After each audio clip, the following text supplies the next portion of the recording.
podcast Repousser les limites. Votre animateur, JF Dussault, s'entretiendra avec des athlètes d'endurance et collaborateurs qui gravitent autour de la course en sentier et bien plus encore. Abonnez-vous, partagez l'épisode et bonne écoute.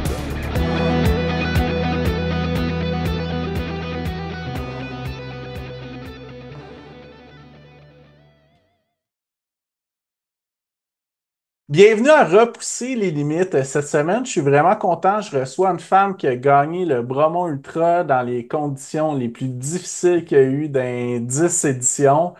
Euh, c'est une coureuse d'ultra trail. Elle a fait d'autres événements aussi. Elle a fait une course en Italie.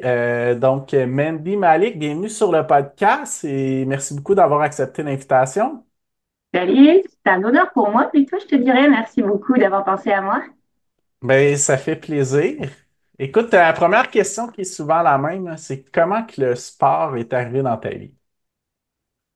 Naturellement, je dirais que c'est une question de famille. J'ai des parents qui sont quand même à se repousser leurs limites depuis qu'ils sont jeunes. Là, ils OK. arrivent à un certain âge, puis ils continuent encore à toujours vouloir plus.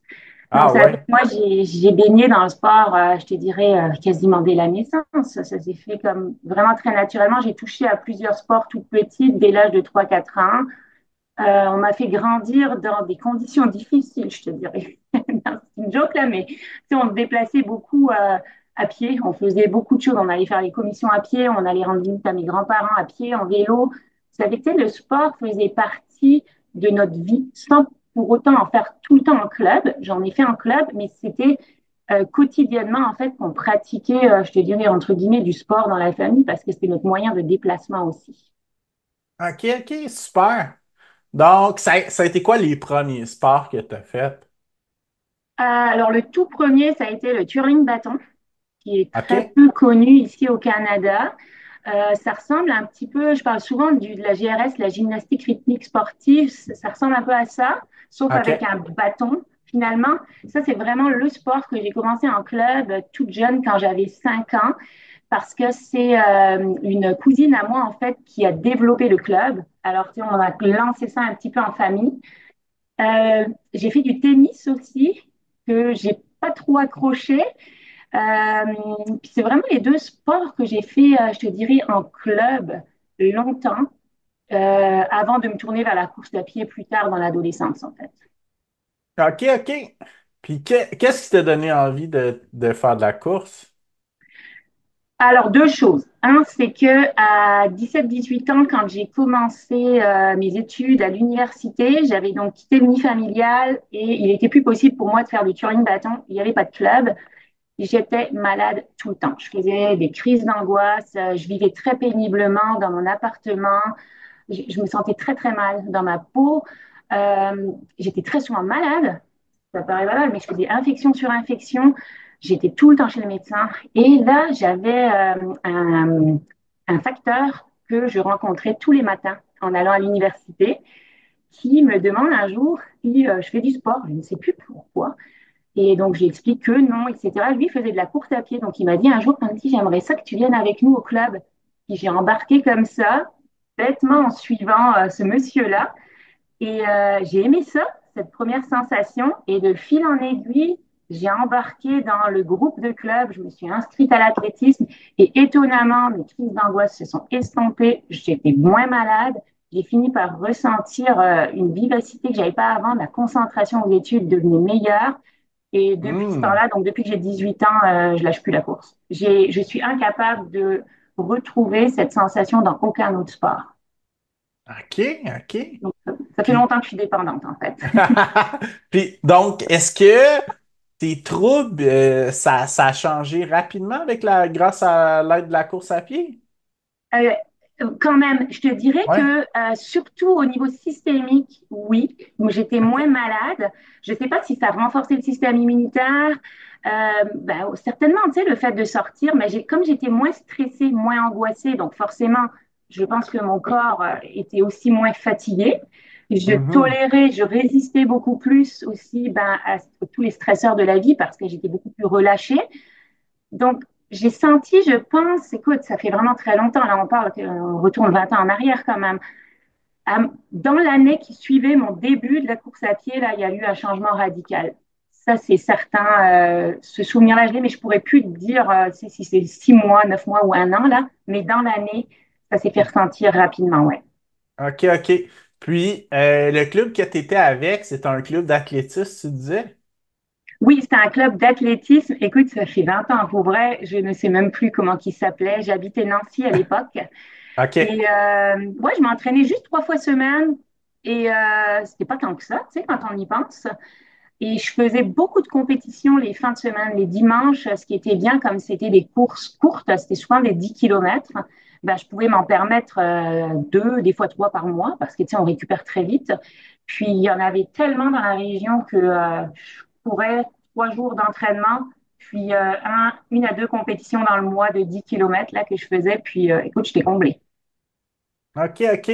Donc, c'était de la course de route. Course de route, Sur effectivement. piste?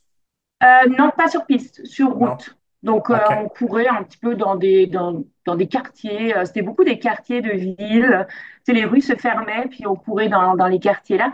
Puis c'est drôle, hein, quand je retourne en arrière, maintenant que je fais du trail avec beaucoup de dénivelé, j'ai ce souvenir que les courses dans lesquelles j'étais les plus fortes, c'était les courses où il y avait des côtes. Et je me dis aujourd'hui, et je m'en veux d'ailleurs aussi. Je me dis, mais pourquoi, Mandy, tu n'avais pas réalisé que le trail existait à l'époque? Parce que j'aurais pu commencer certainement à 22, 23 ans et être très, Mhm. très forte. Mais écoute, j'ignorais totalement cette discipline. Je ne savais même pas que ça pouvait exister. Et quand j'y repense, je me dis, ben, en fait, c'était naturel pour moi de grimper. Ça a été, les meilleures courses ont été celles avec un petit peu de côte, finalement. Ouais. OK, OK. Puis surtout que le sport en trail est quand même plus. Il y a plus d'années en Europe, il y a plus d'histoire qu'au Québec puis au Canada. Particulièrement au Québec, c'est encore un sport jeune, là. Ben oui, parce que j'ai des amis et des connaissances, surtout maintenant, si je parlerai plus de connaissances, parce que ça fait longtemps que j'habite au Québec, donc beaucoup de monde avec qui je parle sur les réseaux sociaux qui sont français. Et ces gens-là, ben, font du trail et de l'ultra-trail. Ils me parlent depuis l'année 2005, 2000 même certains. Et je me dis, Hmm. mais attends, mais moi, en 2000, j'habitais en France, je courais sur une route à tourner en rond. Je me dis, mais comment ça que personne m'en avait parlé, puis que j'avais jamais vu ça nulle part. Mais tu sais, il n'y avait pas beaucoup de réseaux sociaux non plus. Donc, si on connaissait pas quelqu'un qui en faisait, c'était peut-être un petit peu plus difficile. Mais voilà. Mais la course à sentier, ça a toujours été quand même un peu plus marginal que la course sur route, là. En effet, ouais, c'est vrai que je ne sais pas aussi si c'était plus caché, on voyait ça un peu plus comme de la randonnée aussi hein, à l'époque. Hein. On voyait moins ça comme un vrai sport. Hein. On prenait ça plus comme une découverte, un petit peu là, sortie entre amis. On- C'était, ouais, il y avait moins de compétition, on en parlait un petit peu moins, même en France, on en parlait moins aussi. Donc c'est vrai que c'était moins, je dirais, noble. La course Ouais, sur ouais. route semblait plus noble encore à l'époque. Ouais. OK, OK. Super. Fait que donc, à cette époque-là, tu courais 3 fois semaine, puis tu as continué cette cadence-là. Moi, j'ai continué en venant habiter au Québec aussi. Donc là, j'ai arrêté les compétitions parce que quand je suis arrivée ici, ben, j'ai eu 2 enfants. Mais même là, malgré mes études, je faisais donc un doctorat, j'avais 2 enfants un peu en même temps, c'est pas facile, mais je continuais toujours à garder ça. Beaucoup de rollerblade aussi, du vélo, de la natation, du ski de fond. J'ai développé le ski de fond aussi en arrivant ici. C'est sûr que j'aime les sports d'endurance. Tu vois que ça reste toujours un peu dans la même catégorie, là. Tu sais, que ce soit, ça peut être à roulette, mais ça reste que c'est dehors, puis c'est de l'endurance. Donc, j'ai toujours continué de même en ayant les enfants. Mais tu sais, je faisais plus de combat, j'avais plus le temps. Mais j'avais toujours ça en tête. Je savais qu'un jour, j'allais remonter sur un podium même. Je me disais, c'est pas vrai, ça peut pas juste s'arrêter comme ça à 25 ans. Alors, quelque part, j'attendais le bon moment. Et ben, tu sais, il est arrivé il y a quelques années quand les enfants ont grandi. Puis là, je me suis dit, ben, on va retenter. Donc, il y a eu le Québec Méga Trail, Bromont Ultra. Et là, ben, j'essaye de faire encore quelques années si ça fonctionne comme je veux, en tout cas. Je vais tenter. OK, OK, super. Puis qu'est-ce qui t'a amené à faire des longues distances? Est-ce que tu as fait un marathon de route avant, demi-marathon? Ouais. Alors, donc en arrivant au Québec, j'avais 25 ans. Vers 29 ans, J'avais fait un marathon, je crois que c'était mon premier marathon à Magog. J'ai détesté. J'ai Oh, cru que le marathon côteux, pourtant. ouais, pourtant, j'ai tellement souffert et j'ai tellement haï ça que j'ai dit, moi, là, plus jamais. Je me suis dit, je continue ma petite vie. Je m'étais même inscrite au triathlon parce que mes enfants faisaient du triathlon à l'époque. Et je comptais faire peut-être des triathlons, des Ironman, quelque chose du genre, tu sais. Et pourquoi j'ai commencé à faire des longues distances et du trail surtout, c'est à cause de mes enfants. Écoute, j'ai commencé à les faire courir eux aussi quand ils avaient 3 ans et ils détestaient aller courir sur la route. Donc, à chaque fois, ils me demandaient d'aller courir dans la forêt, d'aller au Mont Offord, d'aller au Mont Ham, d'aller à Mégantic. Ça finissait plus. Et moi, en fait, comme ils étaient trop petits, puis que, tu sais, ça ne me suffisait pas de faire 7-8 kilomètres, j'allais courir, j'embarquais dans la voiture avec un petit lunch, on partait à la montagne, et puis je marchais avec eux encore 7, 8, 9, 10 kilomètres. Mais tu sais, c'est de la marche-course avec eux. Donc, ça a fait que tout doucement, ça me mettait du dénivelé. Et ils ont grandi, donc ils allaient de plus en plus vite. Donc là, il fallait que je les suive. Et de fil en aiguille, mon garçon, écoute, il a tellement trippé trail que là, j'ai comme embarqué avec lui. On continue à s'entraîner ensemble dans les sentiers. Et c'est là que j'ai commencé à ressentir le bien-être que ça procure finalement d'être dans la forêt versus d'être dans la route. Tu vois, j'ai encore ce qui m'est arrivé en fait à 18 ans quand j'ai découvert la course. J'ai ressenti ce même effet-là en allant dans la forêt, un sentiment d'apaisement, de tranquillité. Donc, j'ai été encore moins stressée que ce que je pouvais être c'est avant de commencer. Donc, tu sais, on dirait que de plus en plus que j'embarque dans les longues distances, dans l'ultra, puis dans la forêt, ben, je diminue encore ce côté, tu sais, un petit peu d'oppression de la vie. Et Mhm. j'ai l'impression que je peux encore aller chercher de la sérénité. C'est ça qui est le fun, mais qui est inquiétant quelque part, parce que je me dis, comment ça qu'on peut se sentir aussi bien à l'écart de tout? Et j'en parle souvent avec les personnes qui font des ultras, je leur demande, mais pourquoi on aime ça? Je me pose cette question-là. Parce qu'à la base, je suis un peu une chercheure aussi, tu sais, donc il y a des choses que j'aime pas juste vivre sans avoir une réponse du pourquoi. Et la plupart me disent la même chose, ils me disent, mais c'est parce que je me sens bien, je me sens libre. On a besoin de ce sentiment de liberté. Donc Mhm. voilà comment j'en suis arrivée là. OK. Ouais, puis l'autre chose que moi j'ai remarqué aussi, c'est que je pense d'être dans la nature, ça nous oblige d'être connectés à l'instant présent. Puis tu sais, dans notre vie, dans notre train-train quotidien du travail, bon, OK, bon, qu'est-ce que j'ai dans une heure, qu'est-ce qui s'en vient? Puis on est tout le temps un peu en train de courir après le temps, entre guillemets, là. Mais c'est rare qu'on est vraiment déconnecté dans le moment présent puis qu'il n'y a rien d'autre qui compte. Tandis que quand tu cours dans le bois, ben, il faut que tu te concentres sur tes pieds. Tu penses. C'est sûr que tu as des réflexions, mais ça reste que je pense qu'on est quand même connecté dans le moment présent. Oui, tout à fait. Puis, ce qui est intéressant, tu pourras discuter entre coureurs sur route puis coureurs de trail. Beaucoup de coureurs sur route vont courir avec de la musique. Les coureurs de trail, la plupart, ils vont faire, ah non, non, non, moi, j'écoute pas de musique. J'écoute autour de moi les sons, je pense, je respire. C'est aussi drôle parce que ces gens-là ne veulent pas être, je dirais pas perturbés, mais ont besoin de cette connexion à eux. C'est ça qu'ils recherchent. Puis ben, c'est sûr que moi, je me suis retrouvée beaucoup là-dedans, à, à ce côté méditatif, ouais, de la course à pied en sentier, ouais. Ouais, puis l'autre chose aussi, tu comparais la route et la trail. La route, on est souvent un petit peu à côté dans notre seuil, à Tout à part quand tu cours en zone 2 là, mais je veux dire, si tu fais un 10 km, un demi-marathon, ben, tu vas essayer d'accoter le plus rapide que tu vas aller chercher, d'optimiser des secondes, puis tout ça. Tandis qu'en sentier, ben, tu veux te rendre au bout de l'épreuve, puis tu vas en profiter en même temps. Ouais, on a tendance, on regarde même pas notre montre, hein, souvent, hein. On regarde pas le pace, on regarde pas notre fréquence cardiaque. On est beaucoup moins, à part quand on fait des entraînements, on a l'impression d'aller se promener. Tu sais, on n'a pas l'impression de s'entraîner. C'est ça un peu, je crois. Mhm. Moi, Ouais. quand je regarde ma montre en événement, c'est pour savoir dans combien de temps qu'est le prochain ravitaillement. Puis sinon, ben. C'est un peu ça, ouais, c'est vrai. Effectivement. C'est parce qu'on commence à dire, ça fait grouille-grouille dans le ventre. Ouais, c'est vrai. Ouais, ou sinon pour pas oublier de manger, là, mais. En effet. Ouais, mais c'est vrai, c'est un peu ça. Moi aussi, je regarde combien de kilomètres il reste jusqu'à temps que je puisse me ravitailler. Ouais. OK, super. Donc, fait que la première course d'ultramarathon que tu as faite, je crois que c'est le QMT. Ouais, effectivement, c'est le QMT. Et celui-là, je l'ai fait parce que c'était quelque chose de connu. Parce que l'année d'avant, donc l'année d'avant que moi je le fasse en compétition, j'avais accompagné un ami. Et c'était vraiment drôle cette année-là parce que lui, il faisait le QMT 50.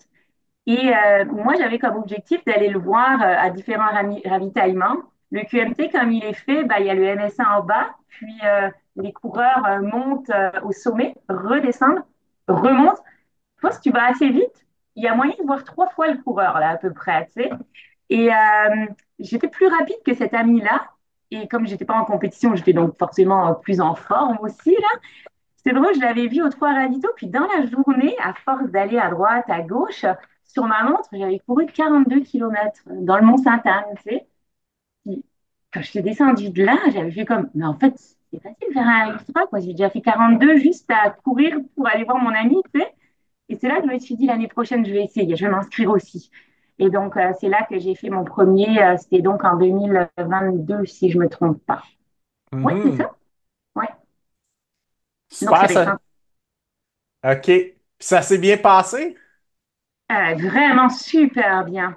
Ouais. Écoute, c'est sûr que j'étais très courbaturée, mais l'expérience était magique. J'avais pas trop forcé parce que c'était mon premier, puis j'avais vraiment peur des effets du après.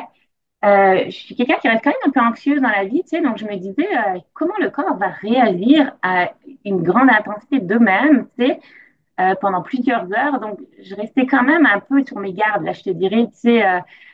Tout ce qui est bon, insuffisance rénale, peut-être problème cardiaque, tu sais, dans les fibrillations auriculaires, tous ces trucs-là, ça me faisait vraiment peur, moi, tu sais, de me dire, je peux pas croire que les gens qui font ça n'ont pas des troubles, tu sais, qui suivent les 24 heures après. Donc, j'avais envie d'aller autant tester qu'est-ce que ça fait de courir sur le moment présent, mais de voir aussi quels sont les effets finalement physiques qu'on peut ressentir après une course de même. Et donc, tout s'est bien passé, le pendant, le après. Donc, c'est là que je me suis dit, bon, ben, je vais me réinscrire l'année d'après. Puis, je trouvais que c'était plus évident que ce que je l'imaginais, en tout cas. OK, OK. Puis, mis à part les courbatures, est-ce que tu as vu d'autres choses par la suite? Pas aux 50 kilomètres, non. Non. 50 kilomètres, je trouve que c'est une belle distance qui, selon moi, est une distance qui est accessible à beaucoup de monde, qui reste une distance quand même relativement, tu sais, moi, je le mets toujours santé, un peu. Ouais. Euh, ouais, puis tu sais, si tu le fais vraiment cool, tu peux même finir quand tu es bien entraîné avec aucune courbature, là, tu sais. Et Mhm. c'est une très, très belle distance, là, pour, je dirais pas monsieur et madame tout le monde, là, mais pour des gens qui veulent, tu sais, se mettre un bon défi, puis commencer à sentir que c'est difficile, là. Hein. Ouais. Ouais, ouais, ouais. Je suis tellement d'accord avec toi. Puis, en plus, c'est que c'est faisable tout en gardant un équilibre de vie. Effectivement, ça ne demande pas de t'entraîner des heures de fou. Puis, il n'y a pas l'effet de tu cours la nuit, tu manques de sommeil. Tu sais, souvent, c'est dans la journée, là, les 50 kilomètres. Je suis même pas sûre qu'il y en a de nuit. Enfin, il y en a certainement, tu sais, mais la plupart, si tu pars le matin, tu arrives dans la journée. Donc, Ouais. c'est des courses qui peuvent être des très bons objectifs, là, tu sais, pour un ultra-marathon, là, tu sais, ouais. Mhm. Super. Fait que, comment ça s'est passé la deuxième fois que. Ben, la deuxième fois, c'est sûr que j'ai voulu, je pense comme tout le monde, hein, on veut le faire en étant meilleur que la première. Alors Mhm. là, j'ai couru plus vite. J'ai forcé, tu sais. Et ça fait plus mal, par exemple. Et c'est là que j'ai réussi à faire ma première corrélation. Douleur corrélée à vitesse. Je dis, c'est pas la distance le problème. C'est vraiment, en fait, comment tu vas, c'est l'intensité que tu vas mettre dans ton effort, tu sais. Mhm. Et mais j'ai adoré parce que quand j'ai terminé, donc en 2020, et en fait, je suis en train de me planter dans les dates. Non, non, non, c'est ça. Ouais, Quand j'ai terminé en 2020, 2022-2023, j'ai vu, ouais, ouais. en 2023, donc quand j'ai terminé le QMT, j'ai j'ai été atteinte du syndrome je ne sais pas comment on pourrait l'appeler, mais de la dépression post-ultra, je dirais. Ah ouais? Beaucoup, beaucoup m'ont parlé de ça.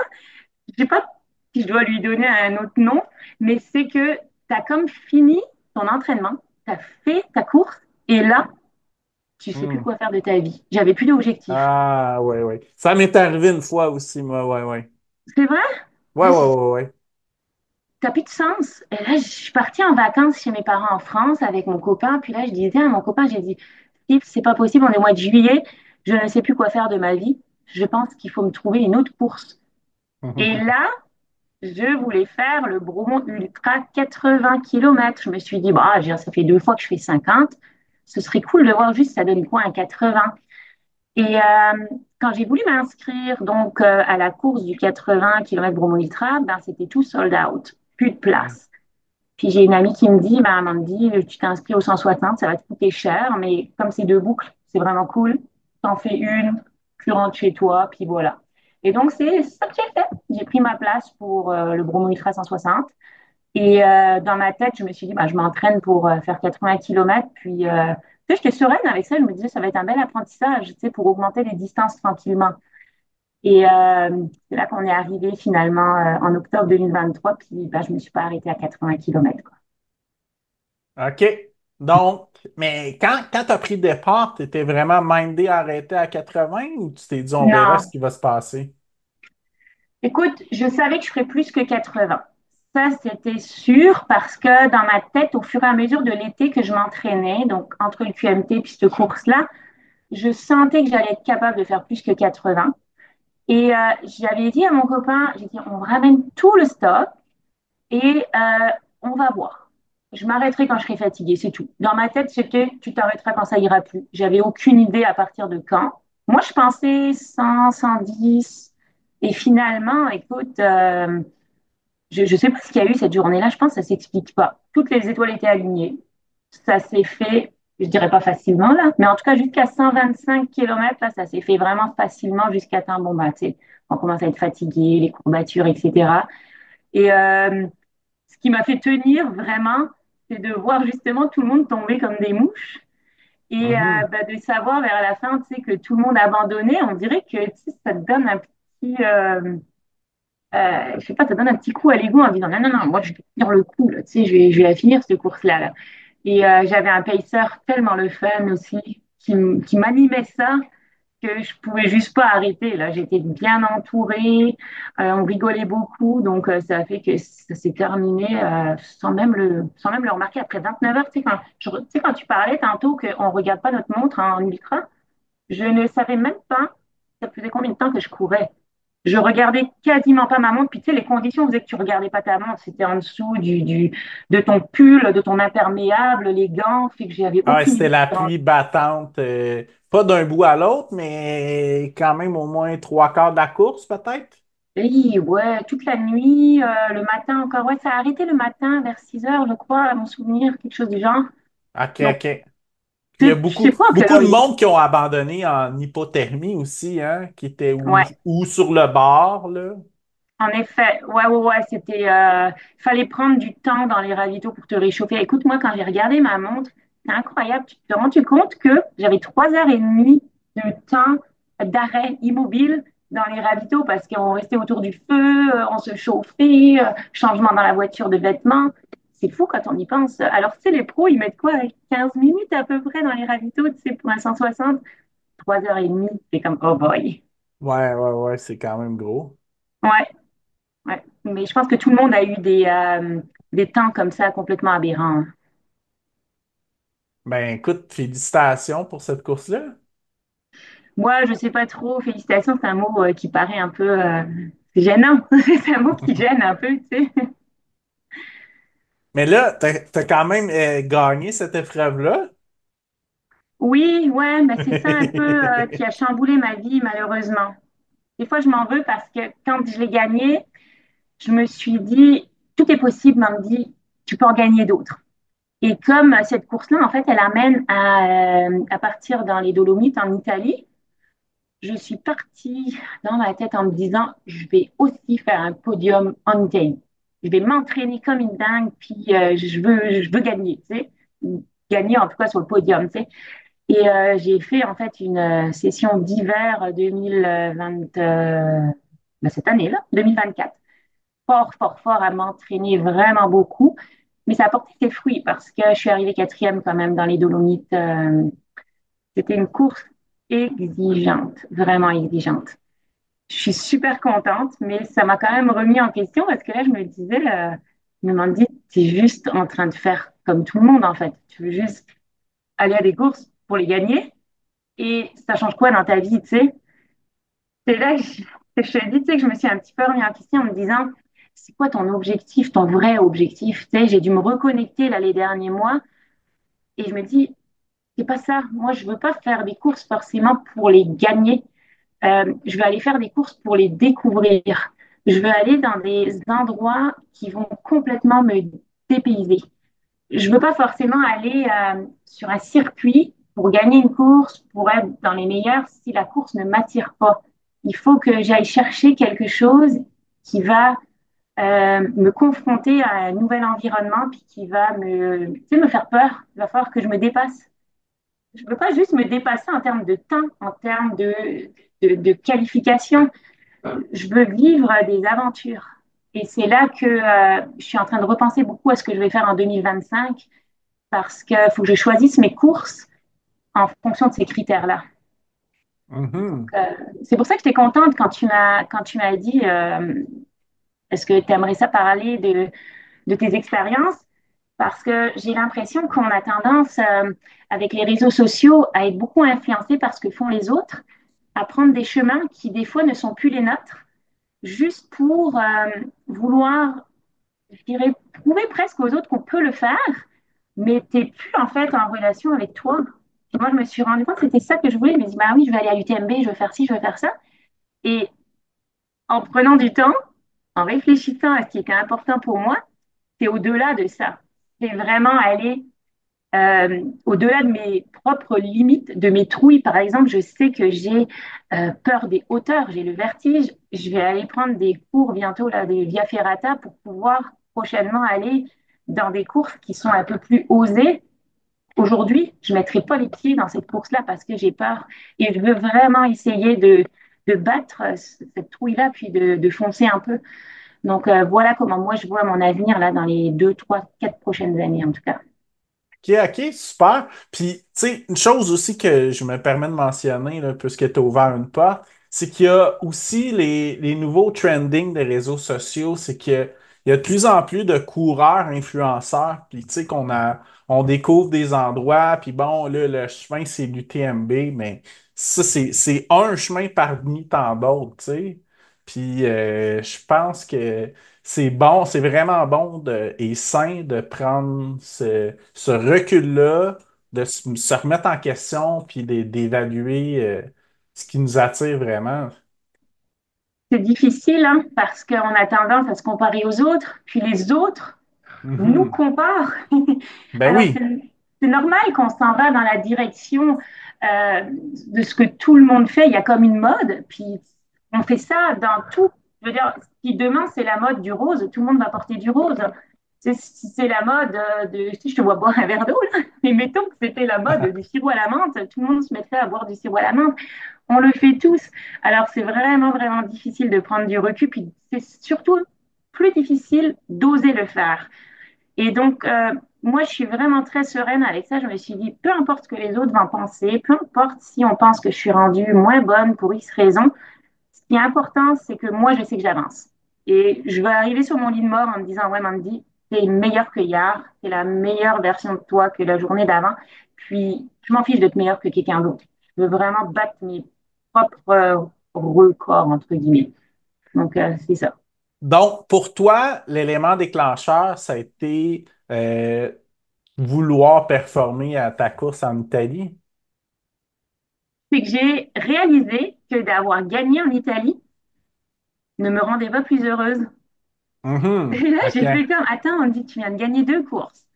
Et c'est 2 belles courses, difficiles. Et je fais comme, t'es pas plus heureuse dans ta vie, mais c'est quoi que tu cherches? Et c'est là que j'ai réalisé que c'était parce que j'étais pas au bon endroit. Je veux pas gagner, je veux découvrir. C'est pas la même chose.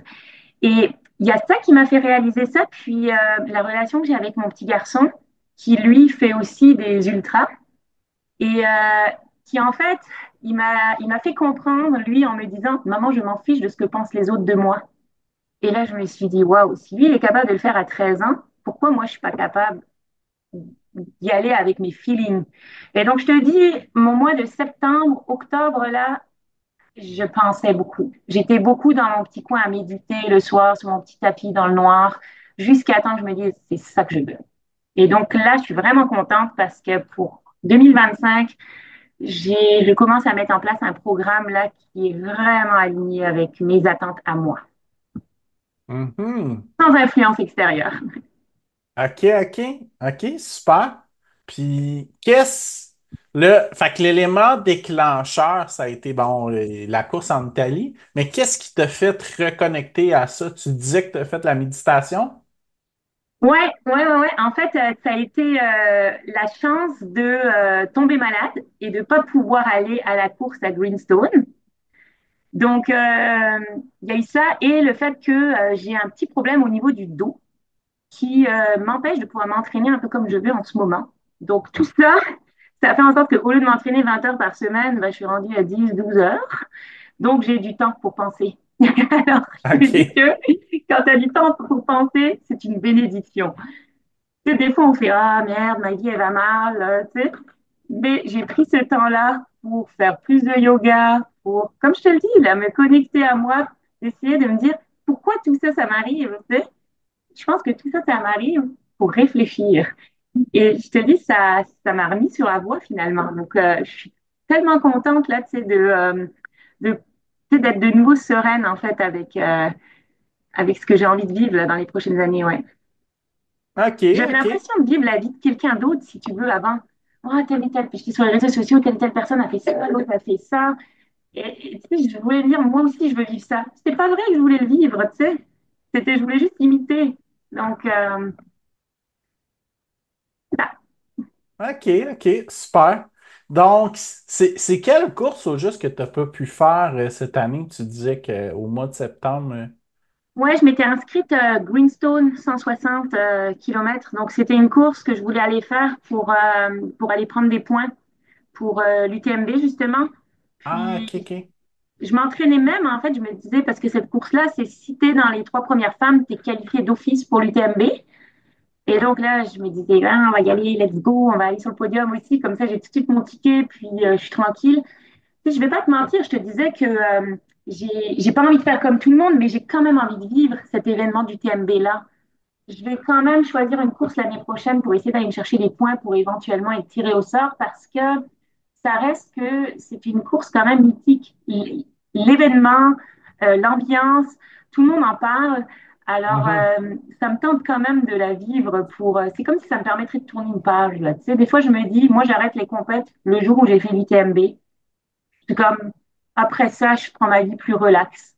Mais à côté de ça, je vais avoir mes petites compètes, là, comme je te disais, qui vont me permettre là, de me développer moi-même en tant que personne. Mhm.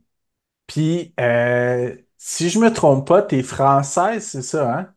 Ouais, OK, ouais. fait que tu sais, il y a quelque chose de mythique aussi pour toi d'aller vivre l'UTMB d'une façon locale, entre guillemets, là. Mais tu as raison, hein. C'est le truc de se dire, mais moi aussi, j'ai envie de faire le tour de cette montagne-là, les Alpes, puis de passer dans ces pays, ces trois pays-là, tu sais. Il y a quelque Ouais. chose ouais, j'ai l'impression de rentrer un peu chez moi, en effet, de compétitionner contre, on dirait contre mon espèce. Là, je me sens toujours comme une immigrée ici, hein. Ça fait 15 ans que j'habite au Québec. J'ai la nationalité canadienne, mais on dirait que je me traite toujours d'une hostie immigrée, tu sais, pour rire. Et ouais, j'ai l'impression de retourner dans mon parcours, tu sais, puis de me dire, ben voilà, t'es avec tes frères, on va voir ce qu'on est capable de faire, nous, dans notre pays au Canada, versus ce que eux sont capables de faire avec, bon, tu sais, entre guillemets, les installations qu'ils ont, tu sais, parce qu'ils ont les montagnes partout, tu sais, c'est facile de faire du trail là-bas. Mhm. Mais est-ce que tu as déjà fait d'autres courses en France? Non, non. Pas en sentier, non. Pas en sentier, c'était juste OK. la route dans les petits patelins, c'est ça, ouais. OK, OK. Mais c'est vrai OK. que c'est impressionnant parce que c'est pas des, c'est des vraies montagnes, hein. C'est des longues Et- montées. Ah oui, ça monte pour plusieurs longues minutes, voire heures. En effet, ouais. OK, OK, super. Donc, c'est quoi tes plans pour 2025? Je suis en train de les monter. Alors, OK. c'est sûr que je vais avoir donc une course dans les Pyrénées que je vais faire pour aller chercher justement les points UTMB. J'ai accepté de faire la course que j'ai jamais faite, c'est la clinique du coureur. Celle-ci, c'est plus pour me préparer à la course pour, euh, pour début juillet, là, dans les Pyrénées. Après, c'est pas des courses, c'est plus, comme je te disais tantôt, aller développer tu sais, le Via Ferrata pour essayer de limiter mes craintes dans les endroits un petit peu plus hauts. Mhm. Là, je suis en train de réfléchir pour la fin d'année, c'est parce que c'est compliqué un peu euh, d'embriquer mes besoins puis ceux de mon garçon qui lui aussi aime beaucoup en fait faire des ultras. Donc je m'entraîne beaucoup avec lui et j'essaye de d'aller aux compétitions là où lui va aller. Mais je te dirais que j'aimerais peut-être aller à l'Ultra Trail Saguenay. On Mhm. m'a dit que c'est une très très belle course et que les tartes au bleuet sont délicieuses dans les ravitaux. Alors j'ai envie d'aller goûter ça. Et pourquoi j'ai envie d'aller là-bas? Bon, elle tombe fin de l'été, déjà ça c'est le fun. Et ça a été une des premières montagnes aussi que j'ai montées quand je suis arrivée au Québec, les Fjords là-bas dans le coin. Alors Mhm. on dirait que j'ai envie d'aller revoir un petit peu qu'est-ce que je suis capable de faire aujourd'hui en tant que coureuse, alors qu'à l'époque, je montais une côte avec un sac à dos en randonnée, j'étais brûlée pour 4 jours. Tu sais. J'ai j'ai vraiment envie d'aller dans cette course. Mais c'est complètement fou, hein, la perspective qu'on a après avoir couru des ultras, de comment qu'on était avant comme randonneur. Ouais, ouais. Et après, tu sais, quand tu le fais, tu dis, mais voyons donc, comment c'est que j'étais fatiguée en montant ça? Tu sais, on comprend pas, hein? Mm, Mhm.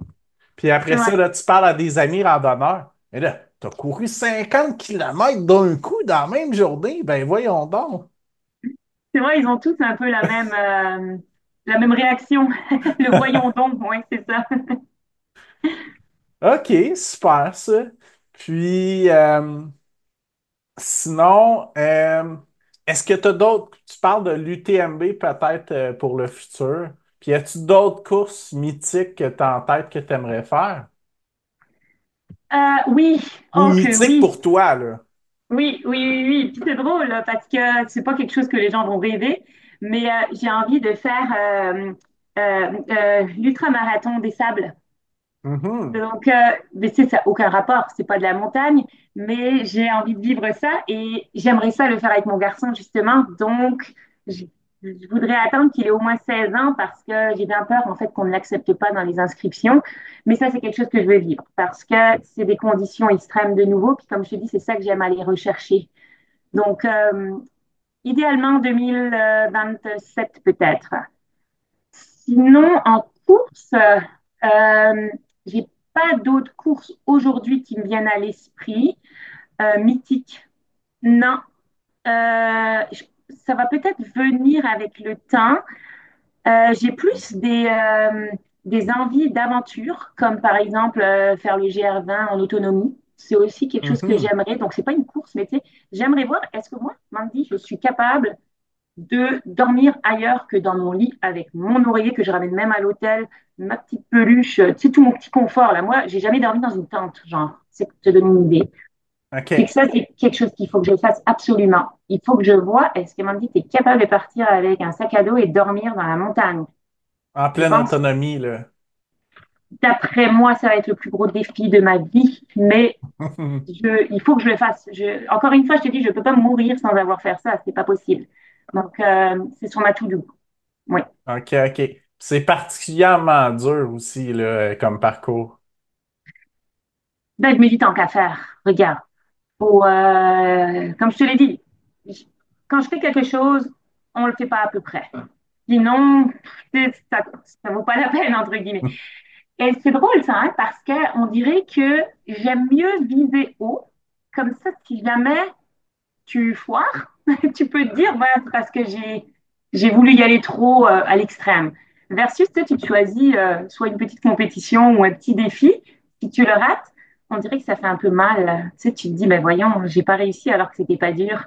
Donc, il y a un côté de moi qui se dit, bon, on va aller chercher le plus difficile. Comme ça, j'ai une excuse de pas y arriver. Tu sais, c'est peut-être mon petit côté anxieux là, tu sais, qui se garde une réserve.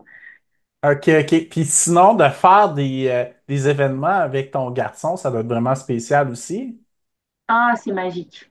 C'est magique parce on en fait plusieurs dans l'année. Tu vois, lui-même, en fait, a inventé un défi qu'il avait fait l'année passée, le défi Offered. C'est de monter plusieurs fois le mot Offered, en fait, il avait fait ça, en fait, pour ramasser de l'argent à l'époque. Mais tu sais, au tout début, ce défi-là était parti d'un défi mère-fils qui était de faire le plus de fois la montée jusqu'à temps qu'on est tanné ou fatigué, tu sais, et d'augmenter à chaque année une montée. C'est genre, si l'année d'avant, tu en as fait 8, ben, l'année d'après, tu es obligé d'en faire au moins 9. L'année d'après, tu en fais 10, etc. Tu sais. Puis, ben, on a fait un backyard ensemble aussi au mois de novembre. Le 2 novembre, on a fait le backyard Beavers, c'est ça qui s'appelle. Ouais, ouais, ouais. Euh, il m'a, il m'a tué. Mais tu sais, j'étais un peu blessée. Fait que j'ai arrêté très tôt, moi, dans le backyard parce que j'avais des douleurs, puis je voulais pas passer un hiver de merde. Tu sais, j'avais hâte d'enfiler mes skis de fond. Je me suis dit, si je me fais mal, je vais avoir tout l'hiver qui va être fini. Alors, non, écoute, c'était vraiment super de partager ça avec lui. Puis, il adore ça. Donc, ça, c'est un autre projet que j'ai dans ma vie, c'est de lui transmettre tout ce que je peux de l'emmener tu sais, au plus haut potentiel qu'il a jusqu'à temps qu'il vole de ses propres ailes puis qu'il prenne la relève. Là. Tu sais, c'est un peu ma relève, ce garçon-là. Donc, ouais, j'ai hâte de voir ce qu'il va donner. Ouais. Ouais, c'est ça, ça doit être une grande fierté pour toi. Fierté, oui, mais en même temps, tu sais, je veux pas du tout qu'il se sente obligé. Ça, c'est vraiment important. Ouais, Souvent, ouais, je lui ouais. dis, tu sais, Malo, du jour au lendemain, si t'as plus envie, si ça t'intéresse pas, je veux jamais que tu fasses quelque chose pour me faire plaisir. Là. C'est vraiment très important. Je veux dire, le jour où t'as plus envie, t'arrêtes. Point final. Tu sais, je vais l'aimer autant, je vais être aussi fière parce que ce qui a été fait, ça a été fait, là, tu sais. Alors, mais c'est sûr que je serais contente qu'il continue parce que je sais que c'est un jeune qui a du potentiel. Puis je pense qu'en tant que parent, quand on aime quelque chose, ben, on aime ça qu'il y ait une relève. C'est par exemple un parent qui développe une entreprise. Ils aiment ça que l'enfant prenne la relève et continue. Tu sais. C'est sûr. C'est un peu pour ça qu'on fait des enfants aussi. Tu sais. On a envie de leur transmettre de quoi et puis que ça se transmette de génération en génération. Donc oui, je serais heureuse, mais mettons que je ne serais pas déçue s'il ne continue pas. OK, OK. Mais pour l'instant, c'est pas, il est pas forcé, là. Il fait ça parce qu'il aime ça, là. Ben, disons que c'est moi qui dois le freiner pour le moment. Ah ouais? Oh my God, c'est une catastrophe ce jeune. Non, non, les gamins, ils ont pas de. Mais tu sais, ils sont tout jeunes, ils sont tout frais, ils n'ont pas de problème. Ouais. Fait que tout va bien pour eux. Et puis, ils n'ont pas peur. Ils ont Mhm. aucune inhibition là. Donc, ça fait que, disons que moi, je suis plus un peu un modérateur, mais pas tant que ça, là. Tu sais, je le modère un petit peu. Alors, non, non, c'est sûr que la petite, j'ai une fille, elle, j'ai essayé de la forcer un petit peu parce que je trouvais dommage qu'elle arrête parce qu'elle était bonne, mais ça a donné rien. Elle n'était pas heureuse. Tu sais, quand je lui disais, allez, viens, continue, essaye, je voyais très bien que ça marchait pas, donc je l'ai laissée s'envoler dans sa direction. Puis elle est bien plus contente maintenant. Tout le monde est heureux, tout le monde est à sa place. OK, OK, super. Ben écoute, je vais te souhaiter bon succès avec tes super projets. Puis félicitations aussi pour ta prise de conscience, là. C'est vraiment excellent. C'est pas tout le monde qui ont la chance, je pense, d'avoir cette introspection-là, hein. Ouais, je pense, c'était ça peut-être le message que j'avais aujourd'hui là. Si j'avais un message à donner, c'est de permettre aux gens des fois de se déconnecter pour se connecter à eux. J'en parle tellement souvent, moi, autour de moi, les gens, ils me regardent comme s'ils étaient un genre de fantôme spirituel qui parle d'une religion quelconque, une secte. Non, non, non. C'est, c'est, c'est vraiment que on a une vie, hein. Puis, ce serait dommage de réaliser quand tu as 70 ans qu'en fait, tu n'as pas fait ta vie, mais tu as été trop influencé. C'est ça. Alors, je me dis, il faut vraiment qu'on apprenne à faire les choses qui nous tiennent à cœur, se reconnecter à nos valeurs. C'est, c'est vraiment l'essentiel. Puis selon toi, tu penses que qu'est-ce qui pourrait être une bonne façon de se connecter à ses propres ambitions, à soi, sans se laisser influencer, mettons, par les réseaux sociaux ou notre entourage? Oh my God, la méchante question piège que tu me dis là, parce que, tu sais, les influenceurs, là, ils sont bons parce qu'ils peuvent être source d'inspiration. Tu sais, ils te Mhm, donnent des idées. Mais après, c'est de savoir, est-ce qu'ils t'influencent ou est-ce qu'ils t'inspirent? Et j'ai réfléchi à ce concept-là pendant des heures. Et c'est mhm, là que ça devient difficile. Il faut de temps en temps tout arrêter pendant plusieurs jours. Et il faut essayer de, comme je te dis, il faut te mettre dans une petite bulle où tu vas t'isoler même socialement pour enfin te connecter à toi. C'est con quand on dit ça parce que ça n'a aucun sens, mais c'est seulement quand tu le vis, que tu es seul pendant plusieurs heures, plusieurs jours même, que tu arrives à réaliser ce que tu veux faire de ta propre vie. Quand tu sais, tu n'as plus rien autour de toi, c'est vraiment essentiel. Il faut le vivre pour le sentir. C'est vraiment dur de donner une autre explication à ça. Puis les personnes qui arrivent à le faire la plupart du temps, ben, c'est ces gens qui partent longtemps en forêt, qui partent marcher. Moi, j'ai des marcheurs qui font des randonnées, là, des amis qui ne courent pas, mais qui randonnent, qui m'ont dit qu'ils sont capables d'avoir ces prises de conscience-là. Donc, il n'y a pas d'enseignement pour le vivre. C'est tout ce que je peux dire. OK, OK, super ça. Excellent. Donc, écoute, ben, bon succès aussi avec tes projets 2025 et la poursuite de l'UTMB et Marathon des Sables et tout ça. Ouais, donc j'espère peut-être revenir un jour avec des histoires à raconter. Ou des choses peut-être à transmettre surtout, parce que mon but, c'est d'essayer de transmettre des connaissances aussi. Donc, s'il y a moyen d'aider quelqu'un, ben, je vais toujours être super heureuse. Ben, super, félicitations. Puis, ben, félicitations encore pour le Bromont Ultra, là, dans des plus difficiles conditions pas possibles que tu as réussi à terminer cette course-là puis à gagner en plus. Ouais, ah, tiens, pour finir là, avec ça, là, c'est sûr que comme ça a été la course que j'ai tellement appréciée, puis qui m'a permis aussi de réaliser que j'aimais ça, les ultra, je pense que j'y retournerai un jour à celle-ci aussi. Pas pour remettre un titre en question ou pour un temps en question, mais juste pour, tu sais, la revivre un peu d'une autre façon. Mhm. Donc, un jour, je remettrai les pieds, je ne sais pas quelle année, mais ouais, ça presse quand même, hein, parce que j'ai bientôt 40 ans quand même. Il va falloir que je me secoue le popotin un peu. Hein. Bon, ben, super ça. Ben, écoute, bon succès dans tes projets.